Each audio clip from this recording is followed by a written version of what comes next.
कर्ण और वृषाली का संबंध अत्यंत गहरा, शांत और आत्मिक था। वृषाली, जो कि एक साधारण और कुलीन गृहिणी थी, कर्ण की पहली पत्नी है। उनका प्रेम बहुत शांत लेकिन दृढ़ था। कर्ण जैसे वीर और धर्मनिष्ठ पुरुष के साथ उन्होंने हर कठिनाई में साथ निभाया, चाहे वो कर्ण का सूत पुत्र कहकर समाज द्वारा तिरस्कार हो या फिर दानवीरता के कारण गृहस्थ जीवन की तंगहाली। वृषाली ने कर्ण को न केवल एक पति के रूप में स्वीकारा, बल्कि उनके जीवन की हर पीड़ा, हर संघर्ष को आत्मसात कर लिया। कहा जाता है कि जब कर्ण युद्ध में मारे गए तो वृषाली ने भी उनके वियोग में अपने प्राण त्याग दिए। उनका संबंध ना तो दिखावे वाला था, ना ही अत्यधिक भावनात्मक प्रदर्शन से भरा, लेकिन वह एक सच्चे साथी की तरह जीवन भर की निस्वार्थ साझेदारी का प्रतीक था। एक ऐसी नारी जिसने प्रेम को सेवा, त्याग और समर्पण में जीकर दिखाया। कर्ण और वृषाली का संबंध प्रेम से भी बढ़कर आत्मा का मिलन था, जिसमें कोई शर्त नहीं थी, कोई शिकायत नहीं थी, बस साथ था अंत तक। मैं हूं आपकी दोस्त वर्षा। आशा करती हूं आप सभी बहुत अच्छे से होंगे। एक बार फिर से आप सभी का स्वागत है हमारे और आपके चैनल स्पिरिट ऑफ इम्बाइब के मंच पर। अगर आप हमारे चैनल पे नए हैं और मुझे पहली बार सुन रहे हैं तो हमारे चैनल को सब्सक्राइब करना, हमारी वीडियोस को लाइक करना, शेयर करना बिल्कुल भी ना भूलें। यह चैनल आपको बिल्कुल भी निराश नहीं करेगा। हमारे चैनल की प्लेलिस्ट में मौजूद हैं बहुत सारी प्रमुख साहित्यिक पुस्तकें और बहुत सारी धार्मिक विषय वस्तु से संबंधित पुस्तक की फुल ऑडियोज।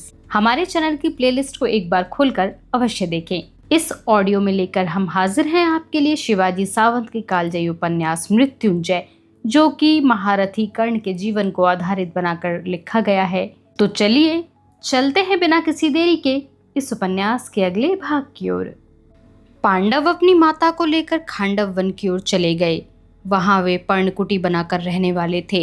एक पराक्रमी राजा के 5 सुपुत्र एक घने अरण्य में रहने के लिए चले जाएं, यह बात मुझको खटक रही थी। लेकिन मैं एक स्त्री थी, जो कुछ हो रहा है उसको चुपचाप देखने के अतिरिक्त स्त्री कर भी क्या सकती है? अपने कुटुंब का भला करना ही बस उसके वश में होता है। मैं अंगराज से शोण जी के विवाह की बात अनेक ढंग से कहा करती थी। एक बार पौर्णिमा के शुभ दिन वे अपनी सेना लेकर शोण जी के लिए वधू ढूंढने के लिए कुलिंद देश चले ही गए। मेरा मन शांत हो गया। जिस दिशा में वे जाएंगे उस दिशा को निश्चय ही अपने अधीन कर लेंगे, इस पर मुझको पूरा विश्वास था। 1 महीने के बाद वे लौट कर आए। उनके साथ कुलिंद राज्य की एक रूपवती तरुणी थी। राजप्रसाद में आते ही मैंने उसकी आरती उतारी। मेरे एकमात्र देवर की वह पत्नी होने वाली थी। उसकी देह कांति आकाश की विद्युत की तरह तेजस्वी थी। आंखें बड़ी बड़ी थीं, नासिका एकदम सरल थी, मुखमुद्रा अंगराज की तरह ही गोलाकार थी। उसका नाम था मेघमाला। राजप्रासाद के सम्मुख भव्य मंडप बनाकर उसमें मेघमाला और शोण जी का विवाह संपन्न किया गया। उनके विवाह से मुझे बड़ा आनंद मिला, क्योंकि मैं एक उत्तरदायित्व से मुक्त हो गई थी।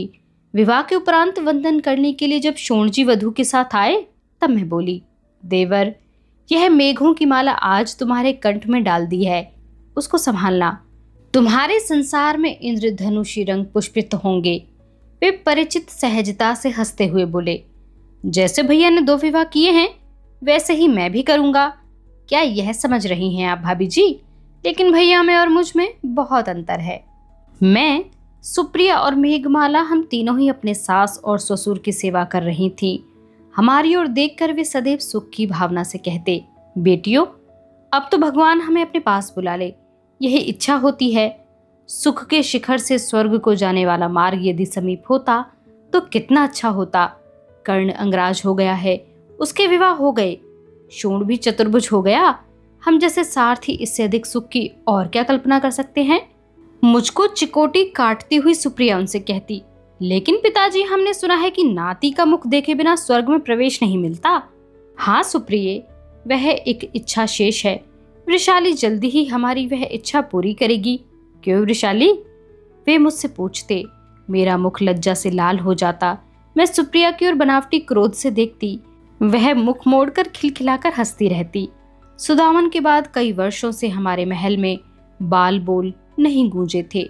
दिन पर दिन बीतते जा रहे थे। मुझे उठने बैठने में परेशानी होने लगी थी। तल्प पर लेटने पर मेरा संपूर्ण जीवन मेरी आंखों के आगे आकर खड़ा हो जाता था। बचपन में ही पिता की मृत्यु हो जाने के कारण माता और सत्यसेन भैया ने बड़े प्यार से मुझे पाला था। जिस दिन हम हस्तिनापुर में आए थे उसी दिन माता भी सदैव के लिए चली गई थीं। प्रयाग में मैं और अंगराज पहली बार मिले थे। उसका कारण बना था एक घड़ा और एक घोड़ा। मैं सदैव उस घोड़े को मन ही मन धन्यवाद दिया करती थी। उसने मुझको जन्म जन्म का साथी दिया था। पराक्रमी, रूपवान, गर्वहीन और स्नेहशील, उनके साथ रहने में मेरे जीवन में वसंत आ गया था। मातृत्व स्त्री के जीवन यज्ञ की पवित्र संपूर्ति है। मातृत्व प्रकृति द्वारा स्त्री को मिला हुआ श्रेष्ठतम वरदान है। पराक्रम का मातृत्व पुरुष के हाथ में होता है, परंतु मातृत्व का पराक्रम करना केवल स्त्री ही जानती है। मातृत्व स्त्री की श्रेष्ठतम और सहज सुंदर साधना है। अन्य सब आनंद सापेक्ष होते हैं, परंतु मातृत्व का आनंद ब्रह्मानंद होता है, क्योंकि वह सृष्टि का अतुल आनंद होता है। लेकिन वह आनंद सहज साध्य नहीं होता है। उसके लिए स्त्री को मरण प्राय प्रसव वेदना सहन करनी पड़ती है। प्रसव वेदना की भट्टी में तप कर निखरता है मातृत्व का सुवर्ण। तभी तो स्त्री को उस पर अभिमान होता है। और एक दिन मैं प्रसव वेदना से तड़पने लगी, जैसे कोई हजारों वर्षों की नोकें पूरे शरीर में निर्दय होकर चुभ हो रहा था। मैं उन सब यातनाओं को धैर्यपूर्वक सहन कर रही थी। अपने पुत्र के जीवन के लिए मुझको सहन करनी ही थी। जीवन, सभी को मधुर और स्पृहणीय लगने वाला जीवन कितने कष्ट में मार्गों से साकार हुआ करता है। माता के प्रसव वेदना के निश्वास से ही जन्म ग्रहण करने वाला शिशु जीवन का हुंकार लिया करता है। मातृत्व सबसे अद्भुत चमत्कार है वेदना में, परंतु उतना ही आनंददायक, भीतिदायक, लेकिन आशाप्रद। मैं प्रसूता हुई। औदुंबर के पके फल जैसे अंजीर रंग के एक बालक ने जन्म लिया। मेरा शरीर रिक्त हो गया और मन वात्सल्य से भर गया। मैं माता बन गई। सारे अंग की शक्ति निकल जाने से शरीर शांत हो गया था। फिर भी बड़ी उत्सुकता से जैसे तैसे अपने को संभालती हुई मैं उठी। दाई के हाथ से उस शिशु को लेकर मैंने छाती से लगा लिया। वह पुत्र था, ठीक महाराज जैसा दिखने वाला, परंतु उसके कान में महाराज जैसे कुंडल नहीं थे। उसकी देह का चर्म अभेद्य था या नहीं, यह भी पता नहीं लगता था। मुझको आश्चर्य का आघात लगा। राजमाता कुंती देवी का अनुमान बिल्कुल ठीक निकला था। शिशु के रोने की आवाज सुनकर महल के बाहर खड़े हुए महाराज, देवर शोण जी, सुप्रिया, मेघमाला, सत्यसेन दादा सभी भीतर आए। भीतर आते ही महाराज ने तत्परता से मेरे हाथों से बालक को अचानक ही अपने हाथों में ले लिया। अत्यंत अधीर दृष्टि से उन्होंने उसके कानों की ओर देखा। उसको कुंडल नहीं है, यह बार बार टटोल कर देखा।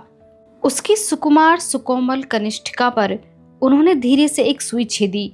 कनिष्ठिका पर क्षण भर में ही रक्त की बूंद दृष्टिगोचर होने लगी। यह देखते ही वे एकदम गंभीर हो गए। उनकी लंबी देह यष्टि थरथराने लगी।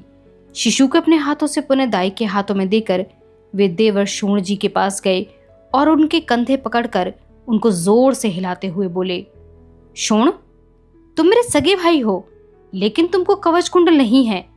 यह मेरा पुत्र है, फिर भी इसको कवच कुंडल नहीं है। क्यों नहीं है?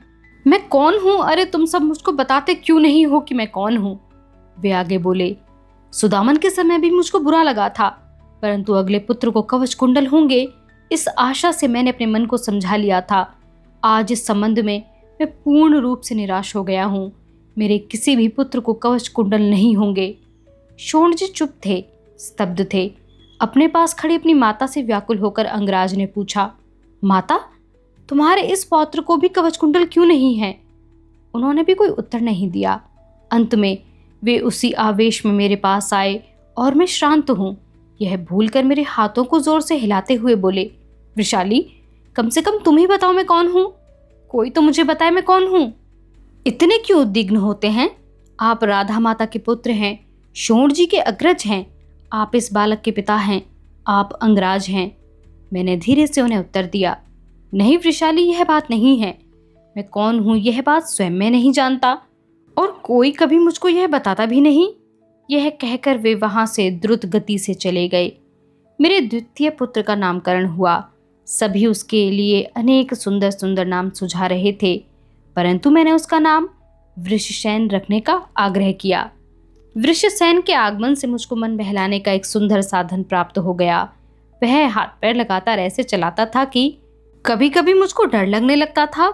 घर और संतान यही स्त्री का जीवन होता है, उसी में उसका मन रमता है। मेरा पहला पुत्र सुदामन द्रौपदी के स्वयंवर में अकारण ही प्राण गंवा बैठा था।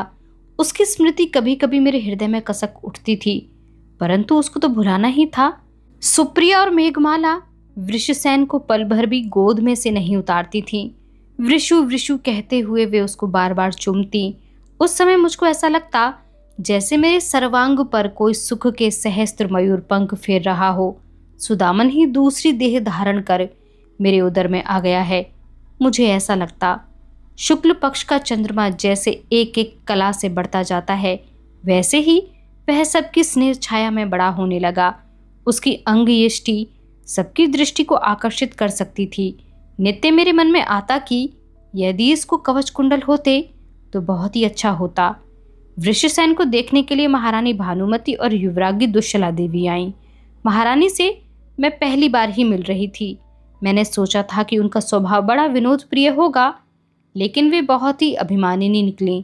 मुझसे मिलते ही उन्होंने मुझसे कुछ और न पूछकर गड़े मुर्दे उखाड़ते हुए कहा, मेरा मिलने के लिए आना तुमको अच्छा नहीं लगा होगा। क्यों? मैंने पूछा। मैंने तुम्हें सौतला कर दी है, इसलिए। मैंने कभी यह सोचा भी नहीं, बल्कि सुप्रिया ने तो मेरे आनंद को न जाने कितना बढ़ा दिया है। इस समय तो यह बात ठीक है, लेकिन कल को जब उसके भी बाल बच्चे होंगे तब भी ये संबंध ऐसे ही रहेंगे, यह आवश्यक तो नहीं। हम दोनों ही अंगराज की पत्नी हैं। हमारी इच्छा की अपेक्षा अंगराज की इच्छा का ही महत्व अधिक है, मैंने कहा। अंगरागी वृषाली भवितव्य अंगराज ही का क्या, साक्षात परमेश्वर की इच्छा की भी उपेक्षा कर सकता है, वे बोली। वे चिड़ी हुई सी इस प्रकार की बातें कर रही थी जैसे मुझसे तर्क वितर्क करने ही आई हूं। मैं चुप हो गई। जिस काम से वे आई थीं वह यूं ही रह गया। वृषसेन को उन्होंने देखा भी नहीं। युवरागी दुश्शला देवी ने अवश्य उसको गोद में लेकर दोनों कान बार बार टटोल कर देखे। उसके घुंघराले बालों को उन्होंने बार बार चूमा। मैं सुख के शिखर पर थी, पर कभी कभी मुझको राजमाता कुंती देवी की याद आ जाती थी। इसीलिए मैंने सत्यसेन दादा से विशेष रूप से यह कह रखा था कि उनके संबंध में जो कुछ जानकारी प्राप्त हुआ करे मुझे बता दिया करें। उन्होंने जो कुछ कहा था उसको सुनकर मुझको पांडवों के कृतित्व पर आश्चर्य होता था।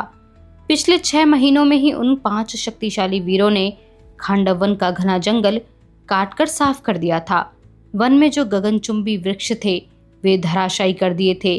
सदैव कंधे पर गदा धारण करने वाले युवराज भीम प्रातःकाल कंधे पर धारदार परुष रखकर अरण्य में जाते तो फिर 1 योजन के घेरे के अंतर्गत समस्त ऊबड़ खाबड़ वृक्षों और कटीले झाड़ जंखाड़ों को नष्ट करके ही लौटते थे। 5 में से 1 को अपनी माता और पांचाली की रक्षा के लिए छोड़कर सुबह ही शेष चारों 4 दिशाओं में जाते और काम करने लगते। हजारों वर्षों से जिस धरती को कभी सूर्य प्रकाश का स्पर्श नहीं हुआ था, उनके कृतित्व से वही अप्रकाश के स्पर्श से पवित्र हो रही थी। खांडव वन समतल भूमि के रूप में परिवर्तित हो रहा था। 1 वर्ष में खांडव वन समतल भूमि में रूपांतरित हो गया। उसके बाद तुरंत ही मथुरा से श्री कृष्ण द्वारा भेजे गए कारीगरों की सहायता से उन्होंने अरण्य की काष्ठ संपत्ति का उपयोग कर एक प्रचंड प्रासाद बनाना प्रारंभ कर दिया। उस प्रासाद के लिए भीम कंधे पर भारी भारी पाषाण ढोलाते थे। उन 5 अभिमानी राजपुत्रों ने यह प्रतिज्ञा कर रखी थी कि किसी की भिक्षा पर जीवन नहीं बिताना है। मथुरा के कुशल कारीगर जिस विशाल राजभवन का निर्माण कर रहे थे वह दिन प्रतिदिन आकाश के उदर में अपना मस्तक ऊंचा करता जा रहा था। अरण्य के जंगली घोड़े पकड़कर नकुल उनको अभ्यस्त कर रहे थे। उन्होंने लकड़ियों के एक घेरे में सैकड़ों घोड़े बंद कर रखे थे। पांडव क्रमशः जो प्रगति कर रहे थे उसकी अधिक जानकारी हस्तिनापुर में किसी को नहीं थी। मेरे आग्रह पर सत्यसेन दादा कभी कभी खांडव वन जाकर सब बातों का पता लगाकर मुझको बताया करते थे। मैंने उनको सावधान कर दिया था कि इस संबंध में एक भी शब्द महाराज दुर्योधन के कानों तक नहीं पहुंचे। उनकी ईर्ष्या पांडवों का पीछा करती हुई कहीं वहां भी न पहुंच जाए, इसका मुझे भय बना रहता था। राजमाता कुंती देवी के आशीर्वाद की छाया में पांडव मुझे सुखी प्रतीत होते थे। दिन और रात रूपी चातक पक्षी का जोड़ा हर्ष विभोर होकर एक के पीछे एक दौड़ रहा था। वृषसेन कब 2 वर्ष का हो गया यह पता भी नहीं चला। उसके दौड़ने के लिए राजभवन में स्थान कम पड़ने लगा। तात तात कहकर वह महाराज की गोद में चढ़ने लगा। वे तुरंत उसको उठा लेते और दीर्घ समय तक उसका मस्तक सूंघते रहते। उनकी पुष्ट वहां पर बैठकर वह अपनी बड़ी बड़ी आंखों से उनके कानों के लय से हिलते हुए कुंडलों को एकटक देखता रहता। एकाएक उसके मन में न जाने क्या आता कि दोनों हाथों से पास के कुंडल को टटोलकर वह कहता, ता ता ता। मेरी ओर देखते हुए वे उससे कहते, वृषु, तुझको ये कुंडल अच्छे लगे हैं, लेकिन तुझको मैं ये दूंगा नहीं। दूर के ढोल सुहाने लगते हैं भाई, इनके लिए कितना मानसिक कष्ट मैंने सहन किया है यह तुझे कैसे बताऊं। उनका कथन पूर्ण रूप से स्वीकार कर लिया हो, इस मुद्रा से वह हाथ से कुंडलों को तत्क्षण छोड़ देता और मेरी ओर हाथ बढ़ा देता। मैं उसको लेती हुई कहती, अभी 2 वर्ष का भी हो नहीं पाया है, लेकिन आपकी बात अभी से समझने लगा है। बड़ा होने पर यह मेरी बात तो बिल्कुल भी नहीं मानेगा। यह कैसे हो सकता है वृषाली? वह कर्ण का पुत्र है, वह अपनी माता को कभी नहीं भूलेगा, वे अभिमान से कहते। वृषसेन ने अपने आगमन से मानो राजभवन को निनादित करने का निश्चय कर लिया था। उसके शुभ सूचक जन्म के बाद राजभवन अनेक बाल किलकारियों से भर गया। वृषसेन अभी 2 वर्ष का नहीं हुआ था कि महारानी भानुमति के भी पुत्र हुआ। उसका नाम लक्ष्मण रखा गया। उसका नामकरण बड़ी धूमधाम से हुआ। यह स्वाभाविक ही था, क्योंकि वह कुरुओं का भावी राजा था, महाराज धृतराष्ट्र का नाती था। लक्ष्मण के जन्म के 1 महीने बाद सुप्रिया के घर एक पुत्र हुआ। वह चित्रलिखित सा सुंदर था, इसलिए उसका नाम चित्रसेन रखा गया। चित्रसेन का जन्म होते ही महाराज से भी अधिक अधीर होकर मैं सुप्रिया के भवन में गई। उसकी शैया पर पड़े नवजात शिशु की ओर मैंने उत्सुक होकर देखा, लेकिन उसके भी कुंडल नहीं थे। महाराज की किसी भी संतान को कवच कुंडलों का दैवी वरदान प्राप्त नहीं होगा, यह अब निश्चित हो गया था। लेकिन यह निश्चित हो जाने से वे अधिक गंभीर हो गए थे। उनको वास्तव में कौन सी बात खटक रही थी यह कोई नहीं जानता था। कभी कभी वे दिन भर गंगा के जल में सूर्य को अर्घ्य देते हुए खड़े रहते। भोजन की भी उनको याद न रहती। मुझको उनकी चिंता होने लगी। मेरा पति सामर्थ्यवान था, रूपवान था, गुणवान था। कोई भी स्त्री अपना जीवन सर्वस्व उसके चरणों पर निछावर कर दे, ऐसा अद्वितीय था, परंतु उसके मन की था कोई भी नहीं ले पाया था। मैं अहिर्निश उनके साथ रहती थी, परंतु कभी कभी मुझको यूं ही आभास होता था कि मैं किसी पुरुष की छाया में न होकर तेज के वलय में ही खड़ी हूँ, और इसीलिए उनके सम्मुख कुछ बातें कहने का साहस मैं कभी कर नहीं पाती थी। पहले एक बार युवरागी दुश्शला ने मुझसे एक प्रश्न पूछा था। वह प्रश्न मैंने उनको नहीं बताया था। प्रश्न जानने के लिए उन्होंने मुझे बहुत छेड़ा था, लेकिन मैंने कुछ भी नहीं बताया था। वह प्रश्न तनिक अश्लील था। तुम्हारे एकांत मिलन में पति के अभेद्य कवच के कारण कोई बाधा नहीं आती है क्या? दुश्शला देवी द्वारा पूछा गया यह प्रश्न मैं अपने पतिदेव को भला कैसे बता सकती थी? एक दिन अचानक यह सूचना मिली कि पांडवों ने खांडव वन में एक नगर बसाया है। उसको सुनकर बहुत से लोगों को प्रसन्नता हुई। उस नगर का नाम उन्होंने इंद्रप्रस्थ रखा था, और पांडवों ने यह भी घोषणा कर दी थी कि इंद्रप्रस्थ खांडव राज्य की राजधानी है। इंद्रप्रस्थ में बसने के लिए बहुत से पांडव प्रेमी नगरजन अपने परिवार के साथ हस्तिनापुर छोड़कर वहां जाने लगे थे। दिन प्रतिदिन इंद्रप्रस्थ लोगों से भरने लगा। गायक, नृतक, कारीगर आदि अनेक प्रकार के लोग इंद्रप्रस्थ की शोभा बढ़ाने लगे। जिस खांडव वन में पहले वन्य पशुओं की भयंकर चित्कारों के अतिरिक्त और कुछ सुनाई नहीं देता था, वहां अब मनुष्यों की कोलाहल ध्वनि गूंजने लगी। संगीत और नृत्य से वहां का वातावरण झूमने लगा। धैर्यवान और कृतित्वशील वीर अरण्य को भी राजधानी का वैभव प्रदान कर सकते हैं, यह देखकर कुछ लोगों को जैसे आनंद हुआ, वैसे ही कुछ लोगों को दुख भी हुआ था। हस्तिनापुर में तो ढिंढोरा तक पिटवा दिया गया था कि जो कोई इंद्रप्रस्थ जाएगा उसके खेत, धन संपत्ति आदि सब कुछ उसकी अनुपस्थिति में कुरुओं के राजदंड के अधीन कर लिया जाएगा। वातावरण ऐसा तैयार होने लगा कि कौरव और पांडव के दो अलग राज्य थे। यह स्पष्ट प्रतीत होने लगा, जो नहीं होना चाहिए था वह हो रहा था। द्वेष के मेघ दोनों राज्यों के नगरों पर घिरते आ रहे थे। पांडवों को राज्य का उचित भाग यदि दे दिया गया होता तो बहुत अच्छा होता। बहुत से लोगों का यह स्पष्ट दृढ़ विचार था।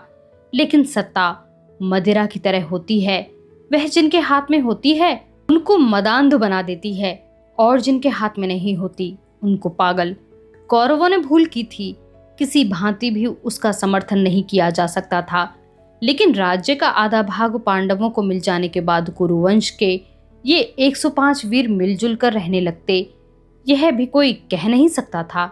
उनके मन एक दूसरे से दूर हो गए थे। यद्यपि हस्तिनापुर में आचार्य द्रोण, विदुर, महाराज धृतराष्ट्र, पितामह भीष्म, राजमाता गांधारी देवी आदि सभी लोग थे, तथापि अपने वंशजों के मन को वे अच्छी तरह नहीं समझ सके थे।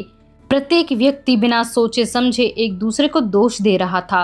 हस्तिनापुर कहीं तटस्थ प्रेक्षकों की निष्क्रिय विलास नगरी तो नहीं है, यह उत्कट संदेह होने लगा था। परंतु इंद्रप्रस्थ इस तरह विकसित हो रहा था जैसे वसंत ऋतु में पलाश फूल उठता है। बातचीत करते समय लोग अब पांडवों का इंद्रप्रस्थ कहने लगे थे। केवल इंद्रप्रस्थ कभी नहीं कहते थे। अनजाने ही बुने जाने वाले धागे मन के आसपास दूरी का जाल निर्माण कर रहे थे। जिस नगर में किसी समय 105 युवराज साथ साथ गर्व से घूमते हुए देखे गए थे, उसी नगर में अब यह माना जा रहा था कि वे अब 100 और 5 में विभक्त हो गए हैं। जिनका रक्त का संबंध है वे मन कभी एक दूसरे से दूर नहीं होने चाहिए। अंत में वे विनाशक सिद्ध होते हैं। इस बात की नितांत आवश्यकता थी कि महाराज, पितामह, महामंत्री आदि जानकार व्यक्तियों में से कोई आगे बढ़कर दोनों राज्यों के संबंध सुधारने के लिए प्रयत्न करे, क्योंकि मानव मन अनेक प्रकार के विचारों के तृणों से भरा हुआ कच्छार होता है। उस पर भ्रम के तुषारकण सदैव मोतियों की तरह चमकने लगते हैं, लेकिन मेल कराने के लिए कोई भी प्रयत्न नहीं कर रहा था। दिन प्रकाश का आभूषण धारण कर उदित हो रहे थे और रातें अंधकार के आभूषण पहनकर अस्त हो रही थीं। जिनकी सीमाएं मिली हुई थीं, ऐसे दो राज्य मन में द्वेष का धधकता अंगारा लेकर कभी सुखी नहीं हो सकेंगे। यह बात बड़े बड़े राज धुरंधरों को भी नहीं सूझ रही थी। मेरा जीवन सुखी था, लेकिन आसपास के इस कुंठित वातावरण के कारण वह मुझको सुखी नहीं लगता था। सुख के दिन बहुत जल्दी जल्दी बीत जाते हैं, या यूं कहिए कि जब मन सुख में उलझा हुआ होता है तब उसको काल का भान नहीं रहता। वृषसेन के साथ साथ ही लक्ष्मण और चित्रसेन भी बड़े होते जा रहे थे। भले ही बड़ी हो जाएं, लेकिन माता पिता को अपनी संतान सदैव छोटी ही लगा करती है। वृषसेन 6 वर्षों का हो गया था। निरंतर बोलते रहना और अविरत हाथ पैर चलाते रहना ही उसका स्वभाव था। अनेक शंकाओं से और प्रश्नों से वह राजभवन के सभी लोगों की नाक में दम करता रहता था। वह थोड़ा बहुत किसी से डरता था तो महाराज से। राजसभा, युद्ध शास्त्र और मृग्या से बचा हुआ सारा समय महाराज वृषसेन के साथ ही बिताते थे। उससे बातें करते समय वे भी छोटे बच्चे बन जाते। कई बार तो वृषसेन उनसे बड़े आश्चर्यजनक प्रश्न कर बैठता। एक बार वह महाराज से बोला, तात, आप तो बहुत ही स्वार्थी हैं। सो कैसे वृषु? मुझको तो सारा हस्तिनापुर उदार कहता है। उसके सिर पर हाथ फेरते हुए वे हंसकर बोले, नहीं, आप स्वार्थी ही हैं। नहीं तो आप हमारे लिए भी अपने ही जैसे सुंदर कुंडल ना लाते। ऐसे कुंडल यदि सरलता से मिल जाते तब तो उनको प्रत्येक व्यक्ति ले लेता ना। तुमको अच्छे लगने वाले ये कुंडल यदि मैं काट कर निकाल सकता तो मैं तुमको अभी दे देता। मुझको भी अब ये अच्छे नहीं लगते। आप स्वयं कैसे काट देंगे उनको? कोई दूसरा भले ही काट सकता है, आप दोनों हाथों से कान और खड्ग आखिर पकड़ेंगे कैसे? यदि तुमसे हो सके तो तुम करके देखो। कर तो दूंगा, लेकिन रक्त आ गया तो माता मारेगी ना। नहीं रे, उसके आने से पहले ही तुम कुंडल निकाल लो, रक्त नहीं आएगा। और यदि आ भी गया तो मैं रोऊंगा नहीं, उसको बताऊंगा भी नहीं। अपने पिता की ही तरह हटी वह उसी समय शास्त्रागार में गया और शास्त्रागार से एक छोटा सा खड्ग लेकर उसको हाथों में नचाता हुआ लौट आया। महाराज की गोद में बैठकर उसने उनका एक मांसल कुंडल अपने नन्हे हाथ की चिमटी में पकड़ लिया। फिर एकदम क्षण भर रुककर वह बोला, तात, मैं आपकी तरह स्वार्थी नहीं हूँ। मैं एक ही कुंडल लूंगा। एक आपके लिए रहेगा। यह कहकर उसने खड्ग संभाला। ठीक है, तुम अपने भाग का ले लो, जल्दी करो। उन्होंने उसको आज्ञा दी।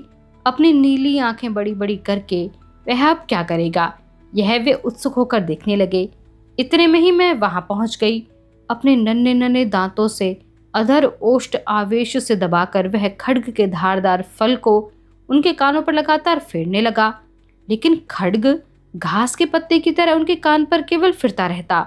बड़ी देर तक वह प्रयत्न करता रहा। हम दोनों उसके परिश्रम पर हंस रहे थे। आखिर वह थक गया। उसके बाल मस्तक पर श्वेत बिंदु चमकने लगे।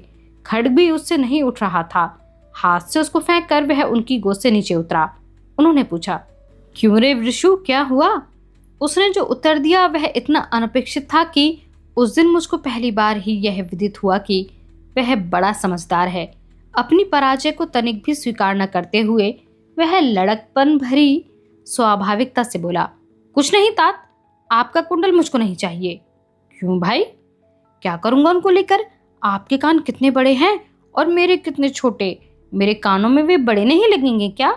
उसके उत्तर से प्रसन्न होकर महाराज ने उसका हाथ पकड़कर उसको फिर अपनी ओर खींचा और उसके कुंडल रहित कान को बार बार चूमते हुए बोले, तुम्हारे पास कुंडल नहीं है, यह ठीक है। इन कुंडलों से मेरा क्या कल्याण होने वाला है, यह मैं स्वयं नहीं जानता वत्स। वृषसेन की बाल क्रीड़ाओं में हमारे दिन ऐसे व्यतीत हो रहे थे जैसे कि गोफन के खेत से पक्षी फुर्र से उड़ जाते हैं।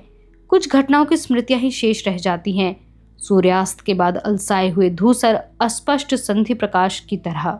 अंगराज के साथ कभी कभी गुरुपुत्र अश्वत्थामा दुग्धपान के लिए महल आया करते। उनकी और वृषसेन की आपस में खूब पटने लगी थी। किसी के सामने हार स्वीकार न करने वाले गुरुपुत्र उसके सामने तत्काल हथियार डाल देते थे। इसी प्रकार एक बार वे महल आए। मैंने फलों से भरी हुई एक थाली मृणाल के हाथों कक्ष में भेजी। गुरुपुत्र अश्वत्थामा ने उसमें से धीरे से एक अंजीर उठा लिया। उसको उन्होंने धीरे से काटा।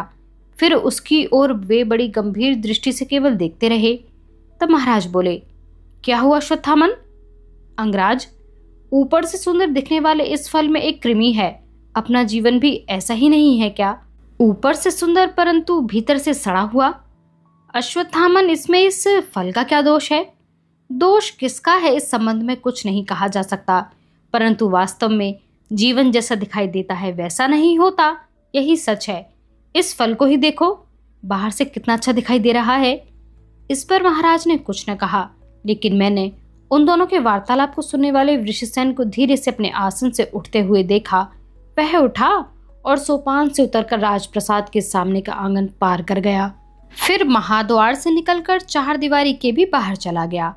आखिर यह जा कहाँ रहा है? मैं मृणाल को उसे ढूंढने के लिए भेज ही रही थी कि इतने में ही वह वापस भी आ गया। वह खरगोश की तरह छलांग लगाता हुआ आ रहा था। वापस आते ही वह महाराज और गुरुपुत्र के सामने धृष्टता के साथ खड़ा होकर अपनी मुट्ठी खोलता हुआ बोला, क्यों चाचा जी, इसमें भी कृमि होगा क्या? वह पत्थर का एक टुकड़ा था। उसका वह अद्भुत प्रश्न सुनकर गुरुपुत्र क्षण भर के लिए फिर गंभीर हो गए। महाराज की ओर देखते हुए वे बोले, महाराज, सचमुच मेरे पिछले प्रश्न का उत्तर तुम्हारे पुत्र ने कितने स्वाभाविक और सहज रूप से दिया है। पत्थर का वह टुकड़ा वृषसेन के हाथ से लेकर वे ध्यान से देखते हुए बोले, इस निर्जीव पाषाण में कहाँ है भला कृमि? कृमि फल में ही होगा। दोष सजीव में ही होंगे। फलों से जीवन रस पर कृमि पनपता है, बड़ा होता है, लेकिन फिर भी फल स्वयं उसको कभी बाहर नहीं निकाल पाता। मनुष्य के दोष भी ऐसे ही हैं। अज्ञान के जीवन रस पर मनुष्य के दोष पनपते हैं, बढ़ते हैं। वृषसेन की पीठ थपथपाते हुए वे बोले, वृषसेन, इस टुकड़े को गवाक्ष से नीचे फेंक दो और वह अंजीर मुंह में रख लो। उन्होंने उसके बाएं हाथ में वह पत्थर का टुकड़ा और दाएं हाथ में थाली से उठाकर दूसरा एक पूरा अंजीर रख दिया। वृषसेन ने टुकड़ा गवाक्ष से नीचे फेंक दिया। अंजीर खाते खाते ही वृषसेन ने गुरुपुत्र को एक बार और चौंका दिया। उनके वस्त्राच्छादित मस्तक की ओर देखता हुआ वह बोला, चाचा जी, मैं भी आपकी तरह ही सिर पर वस्त्र बांधा करूंगा। क्यों भाई, तुम तो अंगराज के पुत्र हो, तुमको तो स्वर्ण मुकुट धारण करना चाहिए, वस्त्र नहीं। गुरुपुत्र ने उससे पूछा, नहीं, स्वर्ण मुकुट का क्या उपयोग? उसका क्या ध्वज थोड़े ही बनाया जा सकता है? ध्वज? ध्वज के लिए तुम ऐसा वस्त्र सिर पर बांधोगे? हाँ, बड़े लोग कहते हैं कि लड़ाई में रथ पे लगे हुए ध्वज गिर पड़ते हैं। इस प्रकार ध्वज गिरने पर वह तत्क्षण दूसरा ध्वज कहाँ से मिल जाएगा? उसका उत्तर सुनकर हम सब हंसने लगे।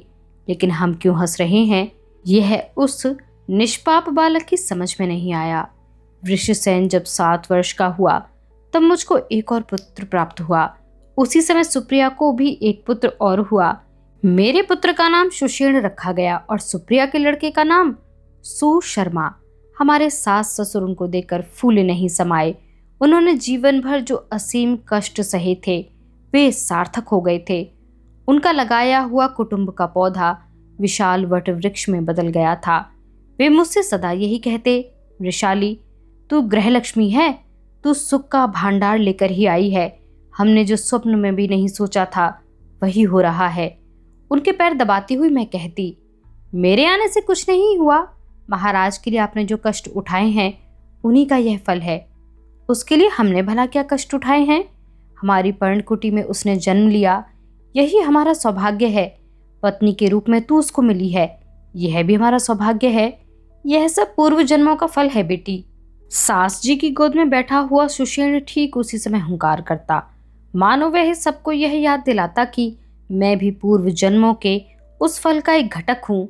वे उसको थपथपाकर सुलाती हुई कुछ गुनगुनाती। मैं उनसे प्रार्थना करती कि वे उस गीत को उच्च स्वर में गाएं।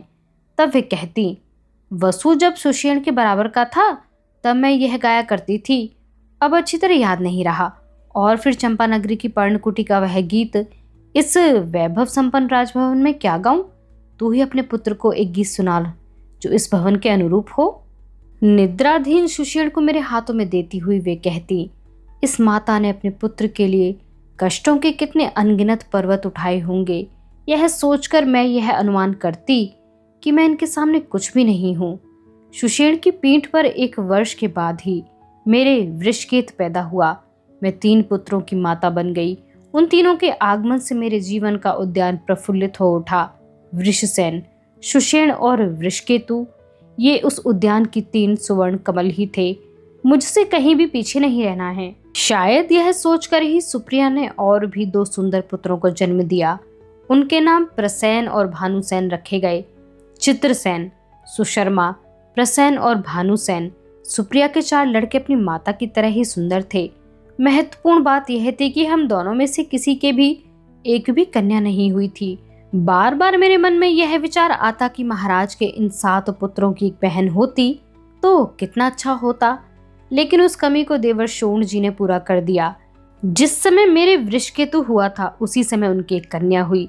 उसकी आंखें मछली की तरह लंबे आकार की थीं, इसीलिए सबने उसका नाम मीनाक्षी सुझाया। मीनाक्षी मेघमाला जैसी ही केतकी के वर्ण की एक बड़ी प्यारी लड़की थी। वह कभी नहीं रोती थी। महाराज अपने पुत्रों की अपेक्षा उसी पर अधिक प्यार करने लगे। उसको अपनी सशक्त भुजाओं में लेकर वे मेरे पास आकर कहते, वृषाली तुमको अपनी सुंदरता पर बड़ा अभिमान है ना? यह मीनाक्षी जब बड़ी हो जाएगी तब दुर्योधन का पुत्र लक्ष्मण तक इसे विवाह का प्रस्ताव करेगा। तुम अंगरागी हो, यह कौरवरागी होगी। कुछ भी हो, लेकिन बस यही ना हो। मैं कहती, क्यों अजी? यदि वह कुरुओं की महारानी हो गई तो कल को आपको भी क्या उसका वंदन नहीं करना पड़ेगा? तो यह कहो ना कि तुम यह चाहती हो कि तुम्हारा पति किसी के भी सामने अपना सिर न झुकाए, कम से कम अपने संबंधियों के सामने तो नहीं। वे और किसी से तर्क वितर्क नहीं करते थे, परंतु मुझसे सदैव उल्टे सीधे प्रश्न करते रहते थे। हार कर फिर मैं चुप हो जाती। कहते हैं ना कि एक चुप 100 को हराए। मीनाक्षी से वे घंटों तक खेलते रहते। उनको उसके साथ खेलते हुए देखकर जीवन के पिछले 20 वर्षों का समय कैसे और कहाँ चला गया, इसका पता लगाने का मैं प्रयत्न करती रहती, लेकिन मेरे पल्ले कुछ भी नहीं पड़ता। इस लंबे समय में मुझको यही नहीं पता चला कि मैं हस्तिनापुर में थी या स्वर्ग में। कसक इतनी ही थी कि सुदामन की स्मृति आंधी की तरह आकर कभी कभी मुझको व्याकुल बनाती रहती थी। इस समय यदि वह होता तो पूरे 25 वर्ष का हो जाता। मुझको वंदन कर व्यायामशाला में जाते हुए वह कहता, माता मेरे बाहुकंटक दाव से व्यायाम के सभी शिष्य घबराते हैं। परंतु उसकी इन धूमिल स्मृतियों के अतिरिक्त मेरे पास उसका कुछ भी नहीं था। राजप्रसाद में कुछ और नवीन व्यक्ति आ गए थे। पितामह भीष्म ने कुरुओं के 100 युवराजों का देश देश की स्वराज कन्याओं से विवाह करवा दिया था। जैसे मधुमक्खियों का छत्ता मधुमक्खियों से भर जाता है, वैसे ही राज स्त्रियों से राजप्रासाद गुंजित हो उठा था। कुरुओं के वैभव का शिखर हिमालय से होड़ करने लगा था। 100 युवराजों की गृहस्थियों को देखने का रोमांचकारी संयोग इस राजप्रसाद के जीवन में पहली ही बार आया था। लेकिन मुझे आसपास श्रृंगारिक चर्चाएं सुनते ही पांडवों की याद आ जाती थी। कौरव और पांडवों में जो बहुत बड़ा अंतर था, उसको मैं कभी भूल नहीं पाती थी। कौरवों के प्रत्येक युवराज की एक एक पत्नी थी, लेकिन पांचों पांडवों की कुल एक ही पत्नी थी। कौरवों की भगिनी युवरागी दुश्शला का विवाह सिंधुराज जयद्रथ से हो गया था। मुझको आश्चर्य तो पितामह भीष्म पर होता था। वे पराक्रमी थे, वृद्ध थे, उनका सब पर प्रभाव था। उस सबके मन में उनके प्रति आदरयुक्त भय था। लेकिन पांडवों के प्रति वे बहुत उदासीन दिखाई पड़ते थे। खांडव वन का इंद्रप्रस्थ में रूपांतरण करने वाले पांडवों से मिलने के लिए वे कभी नहीं गए। उन पर होने वाले अत्याचार का उन्होंने कभी विरोध नहीं किया। महाराज दुर्योधन की पांडव द्वेषी भावना को उन्होंने स्वयं आगे बढ़कर कभी नहीं रोका। राजमाता कुंती देवी को इस घोर विपत्ति के समय भी उन्होंने कोई सहारा नहीं दिया। यह सब न जाने क्या हो रहा था। जो कुछ हो रहा था उसको वे तटस्थ होकर देख रहे थे। पांडवों का इंद्रप्रस्थ का राज्य अब बहुत समृद्ध हो गया था। उनका इंद्रप्रस्थ राज्य पाषाण को उद्भिन्न कर अंकुरित होकर आकाश में सिर उठाने वाले वृक्ष की तरह एक महान आश्चर्य ही था। दिन प्रतिदिन वह वृक्ष बढ़ता ही जा रहा था। समीपवर्ती राज्यों के मल्ल, योद्धा, कारीगर, गायक, नृतक और कृषक अब इंद्रप्रस्थ में एकत्रित होने लगे। हस्तिनापुर पूर्वजों के पराक्रम का फल था, लेकिन इंद्रप्रस्थ पांडवों के स्वकृतित्व का उदाहरण था। दिन, महीने और वर्ष एक दूसरे का हाथ पकड़े हुए ऐसे दौड़ रहे थे जैसे छोटे छोटे बालक खेलने के लिए जाते हैं। मुझको उनकी गणना करने के लिए समय ही नहीं मिलता था। अपने और सुप्रिया के बालकों की देखभाल करने में ही मेरा अधिकतर समय बीत जाता था। मेरे पास इतने सुख स्वयं दौड़े आए थे कि मैं यह भूल गई थी कि मैं एक सारथी कन्या हूँ। राजभवन के सभी कौरव योद्धा अंगरागी के रूप में सादर मेरा सम्मान करते थे, लेकिन कभी कभी एक बात मुझको व्याकुल कर देती थी। मेरे सत्यसेन दादा अभी अविवाहित थे।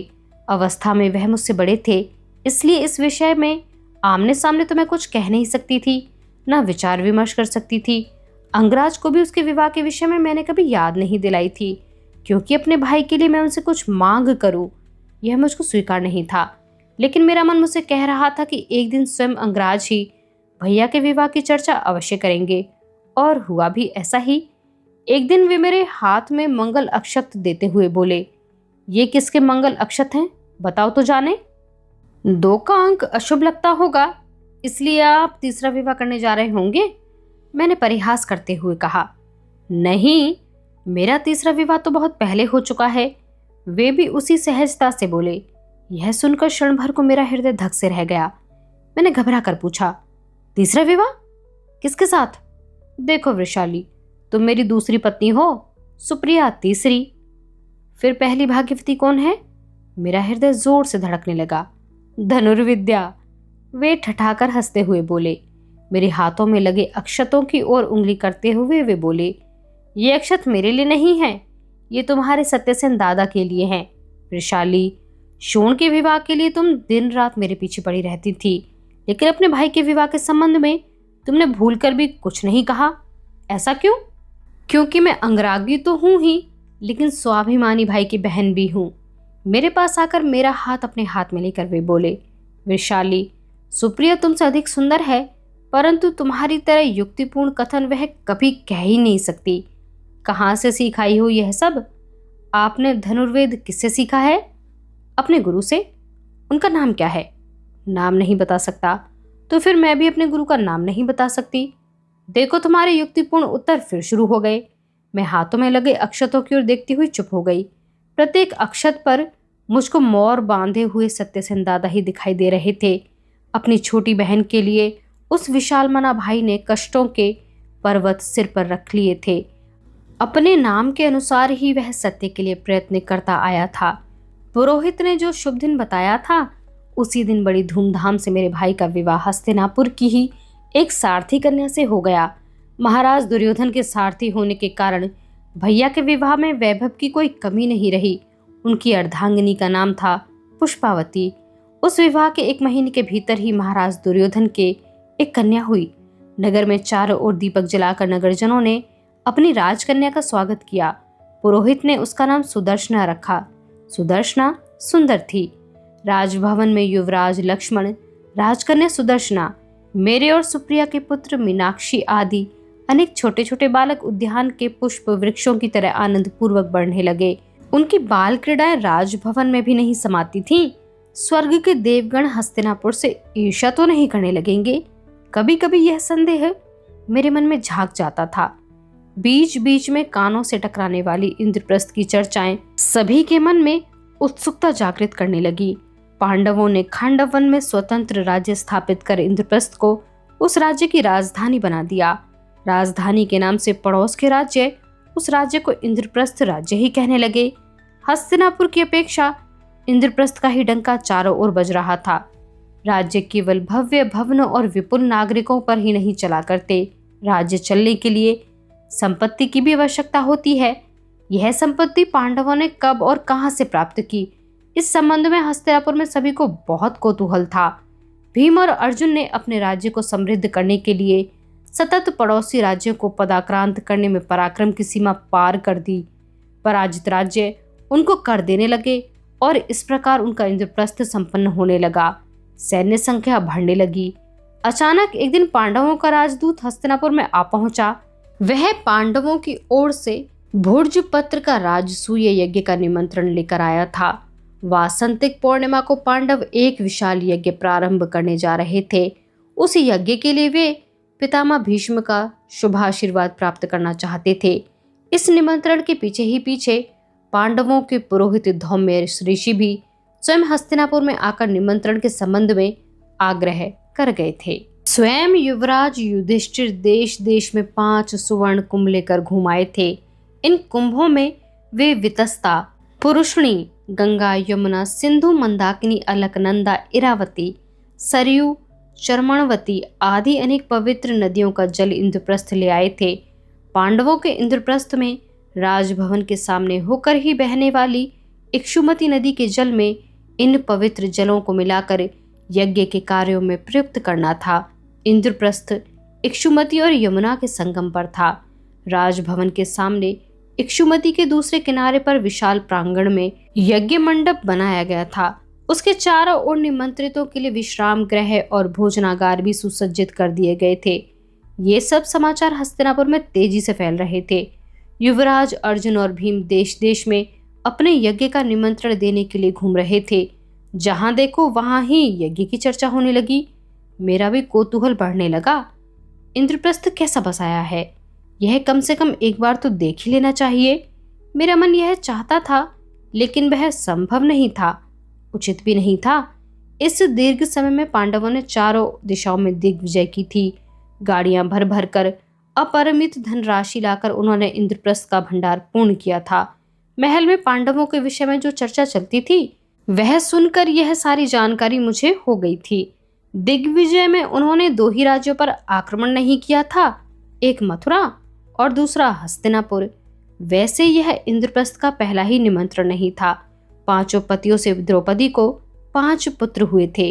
प्रत्येक पुत्र के नामकरण के अवसर पर राजमाता कुंती देवी मुझको विशेष निमंत्रण भेज दिया करती थीं, परंतु महाराज को अच्छा नहीं लगेगा, यह सोचकर हर बार मैंने कुछ न कुछ बहाना बनाकर इंद्रप्रस्थ जाना टाल दिया था।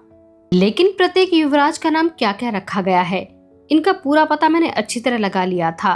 द्रौपदी को युवराज युधिष्ठिर से प्रतिविंध्य, भीमसेन से सुतसोम, अर्जुन से श्रुतकीर्ति, नकुल से शतानिक और सहदेव से श्रुतवर्मा, ये 5 सुंदर प्राप्त हुए थे। परंतु इन सबसे ही अलग एक प्रकार का अद्भुत वर्णन हमने अभिमन्यु के बारे में सुना था। अभिमन्यु श्री कृष्ण की सुभद्रा नामक भगिनी का अर्जुन पुत्र था। वह अपने मामा की तरह ही सुगढ़ और नीलवर्णी था। पांडवों ने अपनी सुविधा के लिए वैवाहिक जीवन के संबंध में एक नियम बनाया था। असावधानी के कारण अर्जुन ने उसको भंग कर दिया था। इसलिए उनको 12 वर्ष का लंबा वनवास स्वीकार करना पड़ा। इस वनवास काल में ही उन्होंने रैवतक पर्वत पर रहकर द्वारिका से श्री कृष्ण की भगनी का हरण कर लिया था। वनवास के बाद युवराज अर्जुन सुभद्रा और अभिमन्यु को लेकर ही इंद्रप्रस्थ लौटे थे। एक संयोग पर मुझको सदैव बड़ा आश्चर्य होता था। मेरा नाम वृषाली है, अर्जुन की पत्नी का नाम पांचाली, मेरी सौत सुप्रिया थी और पांचाली का सौत सुभद्रा। इन नामों में कहीं कुछ गूढ़ समता अवश्य थी। राजसूय यज्ञ के लिए पांडवों के सभी लोग अथक परिश्रम कर रहे थे। धौम्य ऋषि ने स्वयं मुझसे मिलकर यह कहा था कि राजमाता कुंती देवी ने बड़े आग्रह से आपको बुलाया है, लेकिन मैंने निश्चय कर लिया था कि निमंत्रण के संबंध में महाराज को कुछ नहीं बताना है, क्योंकि वह उनको अच्छा लग ही नहीं सकता था। सुदामन का वध कर अर्जुन ने हम दोनों के प्रति घोर अपराध किया था।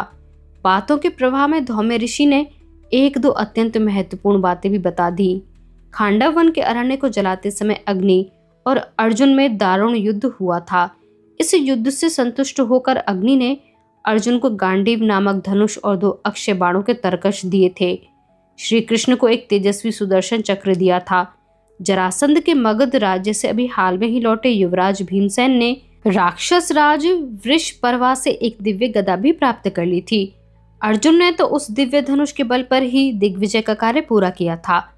इंद्रप्रस्थ के सारे समाचार उस राज्य के संबंध में कौतूहल जागृत कर रहे थे। एक निविड़ अरण्य ऐसा समृद्ध राज्य में रूपांतरित हो गया है, इस पर सभी को महान आश्चर्य हो रहा था। इसी बीच मगध देश स्थित हस्तिनापुर के गुप्तचर ने एक अविश्वसनीय सूचना लाकर राजभवन के सभी लोगों को आश्चर्य में डाल दिया। उसको सुनते ही महाराज तो बहुत ही अधिक अस्वस्थ हो गए। जिस समय एक दास ने आकर उनको यह समाचार दिया, उस समय वे वृषसेन को द्वंद्व सिखा रहे थे। वे उसको बाहुकंटक का कठिन दाव समझा रहे थे।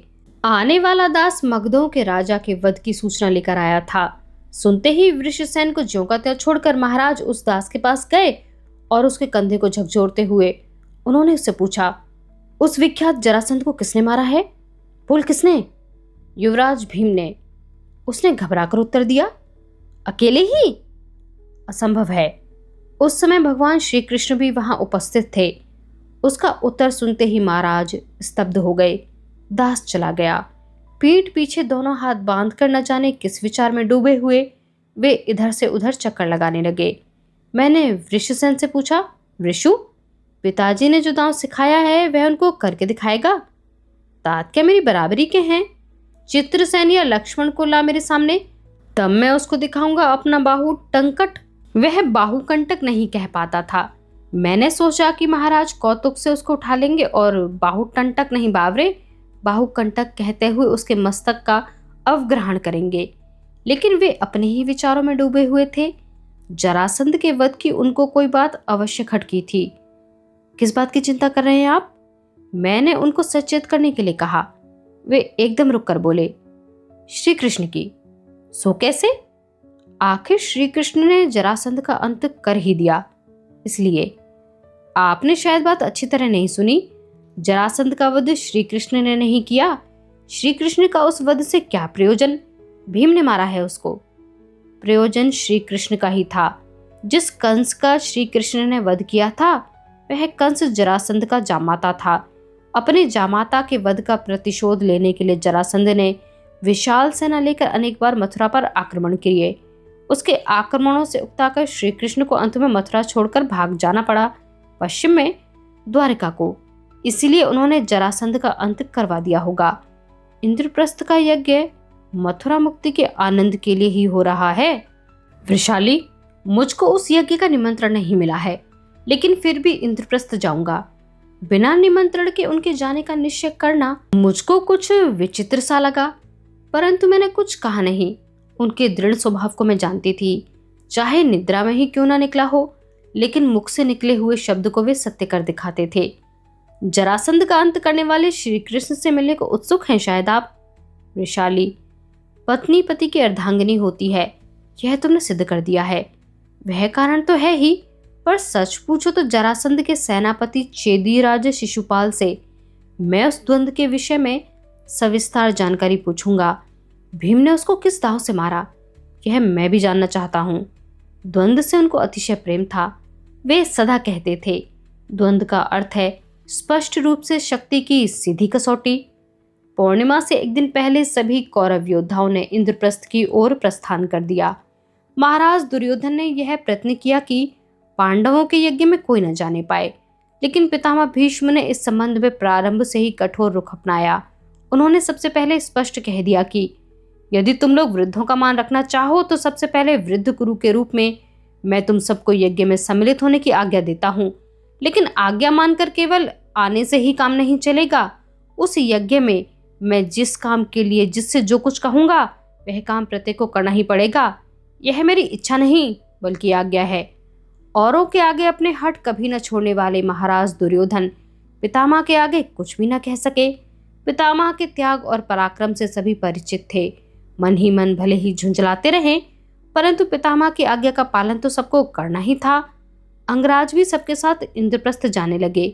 जाते समय उनकी पंचारती उतार कर मैंने उनसे कहा, आपको भी जाना चाहिए, यह पितामह की आज्ञा नहीं है, लेकिन मैं अवश्य जाऊंगा। इतना आग्रह आपसे कौन कर रहा है? आग्रह किसी का नहीं, लेकिन मुझको जाना अवश्य है। वहां मथुरा से श्री कृष्ण आने वाले हैं। यज्ञ की अपेक्षा उनको पुनः देखने की मेरी बड़ी इच्छा है। आपकी इच्छा ही निश्चय है। उनके परशु के फल की तरह विशाल भाल पर मैंने कुमकुम तिलक लगाया। उस तिलक से उनकी मुद्रा नितांत सुंदर लगने लगी। अपने माता पिता की चरण धूलि अपने सिर से लगाकर अपने हस्ती दंत वर्ण के घोड़ों के रथ में बैठ वे यज्ञ के लिए इंद्रप्रस्थ की ओर चल दिए। उन्होंने कहा था कि श्री कृष्ण के दर्शन करने की उत्कट इच्छा है। श्री कृष्ण के दर्शनों से उनको न जाने कौन सा समाधान मिलने वाला था। उनके उस कथन से मेरी भी इच्छा हुई कि श्री कृष्ण को एक बार अवश्य देखना चाहिए, क्योंकि जो मेरे पति का समाधान था वही मेरा समाधान था। स्त्री का जीवन पति के चरणों पर भक्ति भाव से और श्रद्धा से समर्पित किया हुआ कमल पुष्प होता है। पति का सुख ही उसका सुख होता है। आज का यह भाग यहीं पर समाप्त होता है। अगर आपको यह पुस्तक पसंद आ रही हो तो हमारे चैनल को सब्सक्राइब करना, हमारी वीडियोस को लाइक करना, शेयर करना बिल्कुल भी ना भूलें। मिलते हैं अगली वीडियो में। हमारे साथ इस सफर में बने रहने के लिए आप सभी का बहुत शुक्रिया।